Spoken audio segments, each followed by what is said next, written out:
जी अस्सलाम वालेकुम नाजरीन, आप देख रहे हैं वकालतनामा और मैं हूं आपका मेज़बान सरदार नामदार अली सऊ। आज हमारा जो लेक्चर है वो है तब्दीली तफ्तीश पर, चेंज ऑफ इन्वेस्टिगेशन, इसका प्रोसीजर और ये किस कानून के तहत होती है और कितनी मरतबा आप जो है वो तब्दीली तफ्तीश ऑफिशियली करवा सकते हैं, और तब्दीली तफ्तीश और चेंज ऑफ इंक्वायरी में क्या फ़र्क है ये भी आज हम आपको बताएंगे। यहाँ एक लम्हे के लिए ब्रेक लेते हैं। अगर आप हमारे चैनल पर नए आए हैं और आपने हमारा चैनल अभी तक सब्सक्राइब नहीं किया तो बराए मेहरबानी हमारे यूट्यूब चैनल को सब्सक्राइब फरमा लें और दीगर सोशल मीडिया प्लेटफॉर्म्स जहां पर आप ये वीडियो देख रहे हैं उन्हें फॉलो फरमा लें ताकि आइंदा आने वाले लेक्चर से मुस्तफीद हो सकें। जी, तो अब बाकायदा आगाज करते हैं आज की वीडियो का। चेंज ऑफ इन्वेस्टिगेशन क्या है, व्हाट इज इन्वेस्टिगेशन क्या है, ये तो आपके इल्म में होगा, जैसे कि साहब लेक्चर्स में बता चुके हैं। तो जब FIR का इंदराज हो जाता है तो यकीनी तौर पर वकूआ की तफ्तीश किसी न किसी मजाज अफीसर जो कि उस मकामी थाना में पोस्टेड होता है और ASI के रैंक से बिलो नहीं होता उसे ग्रांट की जाती है। अब वो तफ्तीश का आगाज करता है, आप मुद्दई हैं या आप उस FIR में बतौर मुल्जिम नामजद हैं। अगर आप समझते हैं कि तफ्तीशी अफीसर तफ्तीश में जो है वो किसी एक पार्टी को फेवर कर रहा है या उसकी तफ्तीश में नकाइस मौजूद हैं तो फिर आपके पास इख्तियार मौजूद है कि आप चेंज ऑफ इन्वेस्टिगेशन के लिए मूव कर सकते हैं। तो सबसे पहले तो आपको बताता चलूँ कि चेंज ऑफ इन्वेस्टिगेशन जो है ये application under article 18A police order 2002 के तहत दायर की जाती है और ये दरख्वास्त सबसे पहले जो है वो ज़िला के मुतलका ज़िला जिसके हदूद के अंदर वकूआ और FIR चाक हुई होती है उसके DPO साहब को गुजारी जाती है। मुल्जिम की जानब से भी गुजारी जा सकती है और मुद्दई की जानब से भी गुजारी जा सकती है। अब प्रोसीजर ये कहता है कि DPO साहब जो है वो उस दरख्वास्त को डिस्ट्रिक्ट स्टैंडिंग बोर्ड को रेफर करेंगे।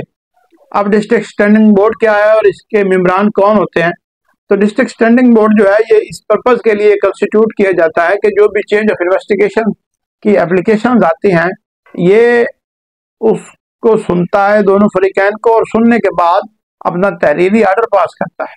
और इसके मेंबरान जो होते हैं वो एक तो सिटिंग DPO साहब इसके मेंबर होते हैं, दूसरा ज़िले के SP इन्वेस्टिगेशन जो होता है वो DSP का मेंबर होता है और तीसरा इसमें एक SP साहब तशरीफ लाते हैं, वो रेंज इन्वेस्टिगेशन से आते हैं जिसे हमारे यहाँ रेंज क्राइम भी कहा जाता है। तो रेंज से एक SP साहब भी इसके मेंबर होते हैं। अब DSP की मीटिंग तय होती है, उस मीटिंग में जितनी भी दरखास्तें आई होती हैं जिनमें आपकी दरख्वास्त भी होगी तब्दीली तफ्तीश की, वहाँ आप दोनों फरीकैन को तलब किया जाएगा, तफ्तीशी मुकदमा को तलब किया जाएगा हमरा मिसल मुकदमा। तो जो DPO साहब हैं वो सारे बात सुनने के बाद मेंबरान से कंसल्ट करके रिटन आर्डर पास करेंगे जिसके तहत जो है वो अपना इख्तियार इस्तेमाल करते हुए तब्दीली तफ्तीश जो है मिसल पहले तफ्तीशी से लेकर किसी नए तफ्तीशी को सपर्द कर दी जाएगी। इसे हम कहते हैं फर्स्ट चेंज ऑफ इन्वेस्टिगेशन। ये होती है जी फर्स्ट चेंज ऑफ इन्वेस्टिगेशन। अब नया तफ्तीशी जो है वो नए सिरे से तफ्तीश का आगाज करेगा और नए जो सबूत हैं उनको इकट्ठा करेगा, फरीकैन की बिल मुशाफा गुफ्तगू भी करवाएगा और दीगर जो प्रोसीडिंग है उसकी इन्वेस्टिगेशन की प्रोसीडिंग वो इस वीडियो में हम डिस्कस नहीं करेंगे, वो कंप्लीट करता है और वो अपनी इन्वेस्टिगेशन कंक्लूड करेगा। जब वो अपनी इन्वेस्टिगेशन कंक्लूड कर लेता है तो अगर आप मुद्दई हैं या मुल्जिम आप उसकी फाइंडिंग से सेटिस्फाइड नहीं हैं तो फिर आपके पास यहाँ सेकंड चेंज ऑफ इन्वेस्टिगेशन का इख्तियार मौजूद है। सेकंड चेंज ऑफ इन्वेस्टिगेशन के लिए आप जो दरख्वास्त देते हैं वो तो ज़ाब्ते के मुताबिक IG पंजाब और या फिर एडिशनल IG जो होंगे साउथ पंजाब जैसे कि अब हमारे पास है उन्हें देंगे, या कम से कम DIG रैंक के ऑफिसर को जो कि अब हमारे पास RPO की शक्ल में DIG जो है वो डिवीज़न लेवल पर मौजूद होते हैं।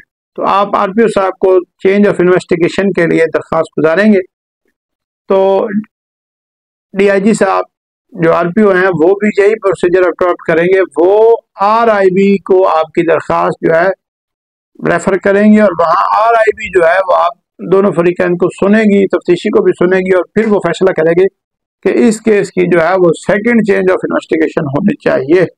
तो उसके बाद बाज़ाब्ता तौर पर आपकी तफ्तीश जो है वो तब्दील होगी और उसे एक और तफ्तीशी अफसर जो है वो तफ्तीश कंडक्ट करेगा। तो ये तो थी चेंज ऑफ इन्वेस्टिगेशन और उसका प्रोसीजर, उसका कानून। यहाँ पर हमारे यहाँ हरफ आम में जो हम दरख्वास्त दे देते हैं DPO साहब को, दरख्वास्त बामुराद तब्दीली तफ्तीश, और DPO साहब वो दरख्वास्त लेते हुए मार्क कर देते हैं मुतलका DSP साहब या SP साहब को, तो वो जो चेंज है वो चेंज ऑफ इन्वेस्टिगेशन नहीं है। ये हमारे यहाँ गलतुल-आम हो चुका है। ये अप्रोप्रिएट प्रोसीजर नहीं है चेंज ऑफ इन्वेस्टिगेशन का, और ना ही वो DSP साहब या SP इन्वेस्टिगेशन के पास इख्तियार होता है कि वो जो हतमी ज़िमनी या हतमी तफ्तीश लिखें। ये चेंज ऑफ इंक्वायरी होती है। ये DPO साहब जो है या RPO साहब वो इंक्वायरी मार्क करते हैं किसी दीगर अफसर के पास। इंक्वायरी करने वाला जो ऑफिसर होता है वो मुतलका पार्टीज को सुनता है और तफ्तीशी मुकदमा को भी सुनता है, और उसको सुनने के बाद वो तफ्तीशी मुकदमा को कहता है कि मेरे नज़र में जो है वो इस तफ्तीश का जो नतीजा है वो ये बनता है, तो आप जो है वो ये नतीजा तहरीर करें। लेकिन वो तफ्तीशी को पाबंद नहीं कर सकता कि आप तफ्तीश जो है वो इस तरह कंक्लूड करें। ये फ़र्क है तब्दीली तफ्तीश और इंक्वायरी में। तो लिहाजा आपने अगर तब्दीली तफ्तीश करवानी है तो उसका दरख्वास्त का जो है टाइटल वो यही होना चाहिए, दरख्वास्त बामुराद किए जाने तफ्तीश तब्दीली तफ्तीश मुकदमा।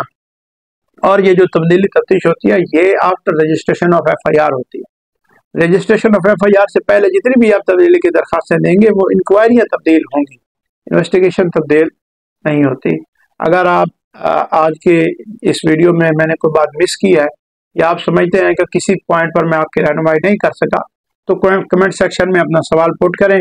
और आप अगर सीनियर काउंसिल हैं तो हमारे लिए कोई सलाह आपके जहन में है तो वो भी लाजमी हमारे सोशल मीडिया पर भी हमें शेयर कर सकते हैं, और कमेंट सेक्शन में भी आप अपनी इस्लाह जो है वो हमें हमारे लिए पुट करें ताकि हम अपने आप को मज़ीद रिफाइन करके आइंदा आने वाले लेक्चर्स में आपके सामने पेश हों। बहुत शुक्रिया।